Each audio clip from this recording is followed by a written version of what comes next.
Hi hello friends, நம்ம அண்ணன் ரொம்ப போராடிக்கிட்டு இருக்காங்க. எப்படியாவது இந்த கல்யாணத்தை நிறுத்தியே ஆகணும். அது மட்டும் இல்லாமல் நம்ம பெரியத்தானுடைய வாழ்க்கையே இதில் தான் அடங்கியிருக்கு. அவருடைய வாழ்க்கையை எப்படியாவது நம்ம காப்பாற்றி விடணும் அப்படின்ற மாதிரி ஒரு நல்ல நோக்கத்தோடு நம்ம அண்ணன் பார்த்திங்கன்னா செயல்படுறாங்க. ஆனால் நம்ம அண்ணத்தை யாருமே புரிஞ்சுக்கிறதில்ல. ஏன்னா என் கல்யாணத்தை நிறுத்த பார்க்குறா, என் வாழ்க்கையை கெடுக்க பார்க்குறா அப்படின்ற மாதிரி ஒரு பக்கம் நம்ம சரவணனுடைய எண்ணம், இன்னும் ஒரு பக்கம் நம்ம செண்பகவல்லியுடைய எண்ணம் என்ன, இந்த கல்யாணம் நல்லா நடக்கக்கூடாது அப்படின்றது தான் இவளுடைய ஆசையே. இந்த கல்யாணத்தை எப்படியாவது நிறுத்தணும் அப்படின்றதுக்காக போராடிக்கிட்டு இருக்கா. நான் எப்படி நடத்தி முடிக்கிறேன்னு பாரு அப்படின்ற மாதிரி செண்பகவல்லி ஒரு பக்கம் பார்த்திங்கன்னா போராடிக்கிட்டு இருக்காங்க. இப்போது எல்லா பிளானுமே நம்ம ரம்யா பார்த்திங்கன்னா அழகாக பிளான் பண்ணிட்டாங்க. அதாவது கடவுளே வாக்கு கொடுத்துட்டாரு அப்படின்ற மாதிரி 2 பேப்பர்லையுமே குங்குமம் மட்டும் மடித்து வச்சு போட்டு பார்த்திங்கன்னா எடுக்க சொல்லிடுறாங்க. அப்போது எது எடுத்தாலுமே நல்லா சக்கணும் அப்படின்ற மாதிரி தானே வரும்.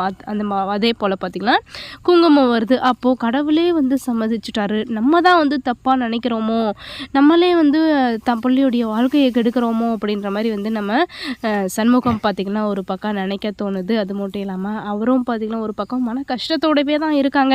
என்னடா இது, நம்ம இந்த கல்யாணம் சரி வராது அப்படின்னு நம்ம நினச்சிட்டு இருந்தோம்.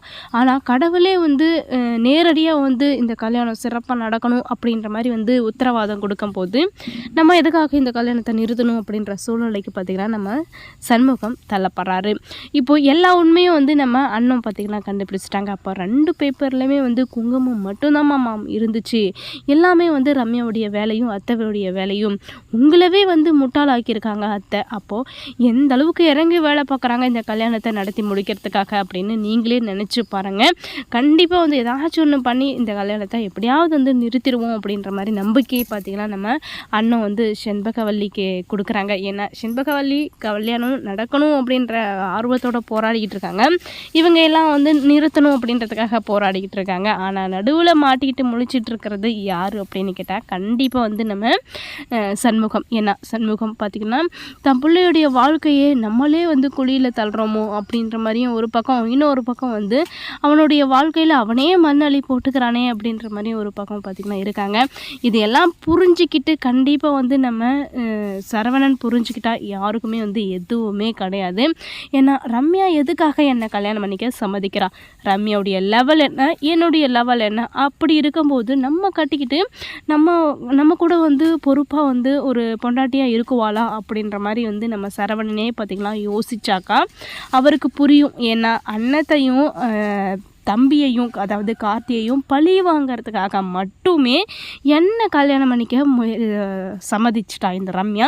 அப்போது என்னுடைய வாழ்க்கை என்ன ஆகிறது அப்படின்ற மாதிரி கொஞ்சம் நம்ம சரவணன் யோசித்தாலே போதும். அதுக்கப்புறம் யாருக்குமே எந்த ஒரு வேலையுமே இருக்காது கல்யாணத்தை நிறுத்துறதுக்கு முயற்சி.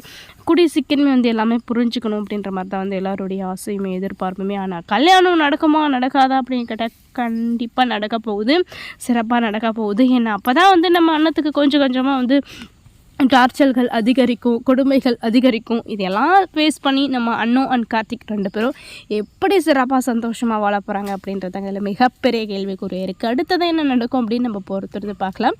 இந்த மாதிரி இன்ட்ரெஸ்டிங்கான வீடியோ கேட்க நம்ம சேனலை சப்ஸ்கிரைப் பண்ணிக்கோங்க.